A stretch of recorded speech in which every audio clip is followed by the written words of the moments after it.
DM साहब, collector साहब, ये नाम तो हम सब सुनते ही रहते हैं। पर क्या कभी सोचा है कि ये दोनों एक ही हैं या अलग? आज हम इसी गुत्थी को सुलझाने वाले हैं। चलिए इसे एक जरूरी गाइड की तरह समझते हैं।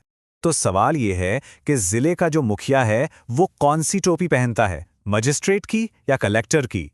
एक ही अधिकारी, दो इतने पावरफुल पद, यही तो सबसे दिलचस्प पहेली है और आज हम इसे ही सुलझाएंगे।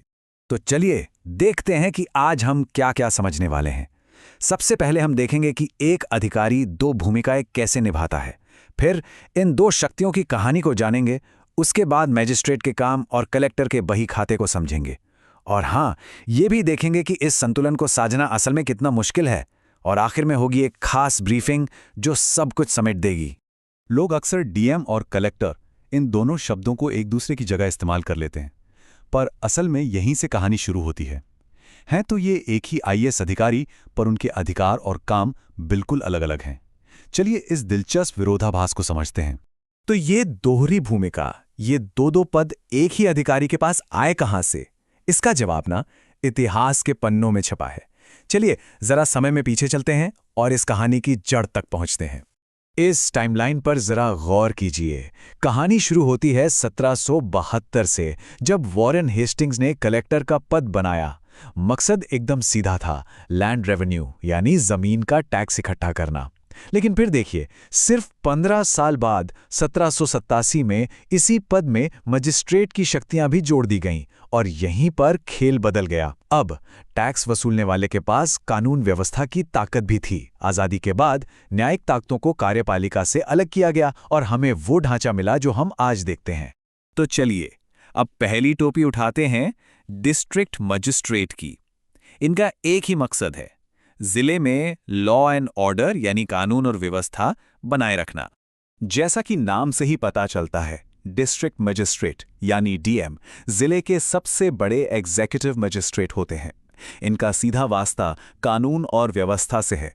याद रखिए, इनका मुख्य काम प्रशासन और कानून लागू करवाना है, पैसों का हिसाब किताब नहीं। आप जरा इनकी शक्तियों को समझिए। मान लीजिए जिले में माहौल थोड़ा तनाव भरा है। ऐसे में डीएम ही वो अधिकारी हैं जो धारा 144 लगाकर भीड़ को इकट्ठा होने से रोक सकते हैं। पुलिस को निर्देश देना, हथियारों के लाइसेंस जारी करना और दंगों या प्रदर्शनों के दौरान पूरी स्थिति को कंट्रोल करना, ये सब डीएम के अधिकार में आता है। असल में संकट के समय जिले के कमांडर यही होते हैं। ठीक है, एक टोपी तो समझ आ गई। अब दूसरी पहनते हैं कलेक्टर की। इनका पूरा ध्यान जमीन और पैसे यानी रेवेन्यू से जुड़ा है। कलेक्टर, ये शब्द बना है कलेक्ट करने से यानी इकट्ठा करने से। और क्या इकट्ठा करना है? सरकार के लिए रेवेन्यू। ये जिले में रेवेन्यू एडमिनिस्ट्रेशन के सबसे बड़े अधिकारी होते हैं और इनका मुख्य काम सरकारी खजाने को भरना है। और इनका काम सिर्फ टैक्स वसूलने तक ही नहीं है। जमीन के सारे रिकॉर्ड्स मेंटेन करना, सरकारी जमीन का मैनेजमेंट, ये सब कलेक्टर की जिम्मेदारी है। जब किसी को कास्ट या इनकम सर्टिफिकेट बनवाना होता है तो वो कलेक्टर ऑफिस ही जाता है। और सोचिए, बाढ़ या सूखे जैसी आपदा के बाद फसलों के नुकसान का आकलन करके मुआवजा तय करने का काम भी कलेक्टर की ही टीम करती है। ये टेबल देखिए, ये दोनों भूमिकाओं के फर्क को एकदम साफ कर देती है। एक तरफ है कलेक्टर जिनका फोकस रेवेन्यू और जमीन पर है, दूसरी तरफ है मैजिस्ट्रेट जिनका फोकस लॉ एंड ऑर्डर पर। इनकी शक्तियां भी अलग अलग कानूनों से आती हैं। कलेक्टर के लिए हैं लैंड रेवेन्यू कोड्स, तो मैजिस्ट्रेट के लिए है क्रिमिनल प्रोसीजर कोड यानी सीआरपीसी। यहां तक कि आपदा के समय भी काम बटे हैं। डीएम बचाव पर ध्यान देते हैं तो कलेक्टर मुआवजे पर। कितना साफ अंतर है ना?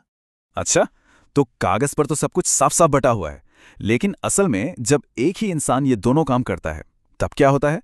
चलिए अब जरा जमीनी हकीकत पर नजर डालते हैं। ये जो कहावत है ना, हर फन मौला, ये इस पद की दुविधा को बिल्कुल सटीक तरीके से बताती है।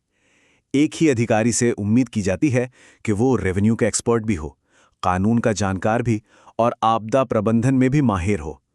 हर चीज में अच्छा होने की ये उम्मीद ही अपने आप में एक बहुत बड़ी चुनौती है। और काम के बोझ का अंदाजा इस आंकड़े से लगाइए। जरा सोचिए, एक अकेला अधिकारी 80 से ज्यादा, जी हां 80 से ज्यादा जिला लेवल की कमेटियों का या तो सेक्रेटरी होता है या मेंबर। इतनी सारी मीटिंग्स, इतने सारे फैसले, ये दिखाता है कि प्रशासनिक बोझ कितना जबरदस्त है। और तो और इनकी रिपोर्टिंग भी कोई सीधी साधी नहीं है। सोचिए, एक ही मैनेजर के दो अलग अलग बॉस हों, जो इस बात पर निर्भर करे कि वो उस दिन कौन सा काम कर रहा है। जब वो मैजिस्ट्रेट की टोपी पहनते हैं तो स्टेट के होम डिपार्टमेंट को रिपोर्ट करते हैं, और जब कलेक्टर की तो रेवेन्यू डिपार्टमेंट को, और इन सबके ऊपर होते हैं डिविजनल कमिश्नर।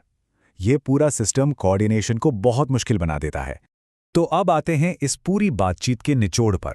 इसे आप किसी भी नए आईएएस अफसर के लिए पहली और सबसे जरूरी ब्रीफिंग मान सकते हैं। अगर कोई इस पद को संभालने जा रहा है तो ये बातें उसके लिए सबसे अहम है। तो एक कामयाब अधिकारी बनने के लिए ये 4 बातें गांठ बांध लेनी चाहिए। पहला, अपनी दोनों भूमिकाओं को पहचानें, कब मजिस्ट्रेट बनना है और कब कलेक्टर। दूसरा, कानून पर पकड़ मजबूत रखें क्योंकि दोनों के कानून अलग हैं। तीसरा, कोऑर्डिनेशन और कमांड संभालें, डीएम के तौर पर पुलिस पर और कलेक्टर के तौर पर रेवेन्यू टीम पर। और चौथा, संकट के समय फुर्ती से अपनी भूमिका बदलें। इसी संतुलन में ही असरदार प्रशासन का राज छिपा है।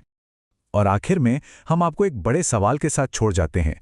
क्या ये अंग्रेजों के जमाने का बनाया हुआ प्रशासनिक ढांचा, जहां सारी शक्ति एक ही व्यक्ति के हाथ में होती है, आज के आधुनिक और जटिल भारत के लिए वाकई में सही है? इस पर सोचना बहुत जरूरी है।